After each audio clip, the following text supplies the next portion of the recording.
পারবেন। এটা African black jumbo 5 থেকে 6 ইঞ্চি হলে খুব পারফেক্টলি পড়তে পারবেন। আর এটা হচ্ছে চামড়াটা অনেক ভারী, অনেক মোটা, ঠিক আছে, চামড়াটা অনেক ভারী মোটা। পার্টনার মনে করেন এটা পরে পার্টনার গেলে মনে হবে যে আফ্রিকান কেউ একজন আসে।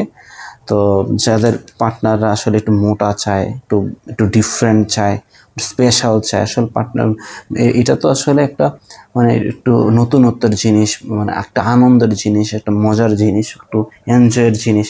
তো আপনারা যারা আফ্রিকান ব্ল্যাক জাম্বোর মাধ্যমে পার্টনারকে মজা দিতে চাচ্ছেন তারা আমাদের সাথে যোগাযোগ করতে পারেন। আমাদের কাছে অনেক বড় একটা স্টক আছে আফ্রিকান ব্ল্যাক জাম্বোর। তো আপনারা চাইলে আমাদের সাথে যোগাযোগ করে আফ্রিকান ব্ল্যাক জাম্বোটা নিতে পারেন। আফ্রিকান ব্ল্যাক জাম্বোটা ইদানিং এত জনপ্রিয় হয়ে যাচ্ছে, আসলে পার্টনাররা বেশি চাচ্ছে, অনেক মেয়ে পার্টনারই চাচ্ছে যে একটু নতুনত্বের মাধ্যমে পার্টনার মানে একটু এনজয় করবে সহবাসটাকে। তো তাদের জন্য আফ্রিকান ব্ল্যাক জাম্বোটা আমাদের কাছে এই মতো স্টক অ্যাভেলেবেল আছে, আপনারা চাইলে নিতে পারেন আফ্রিকান ব্ল্যাক জাম্বো। ঠিক আছে, আশা করছি ভালো থাকেন। আমাদের চ্যানেলটা সাবস্ক্রাইব করেন, আমাদের চ্যানেলে আরও অনেক ধরনের ভিডিও আছে, যে প্রোডাক্টটা আপনার প্রয়োজন নিতে পারবেন। আসসালামু আলাইকুম।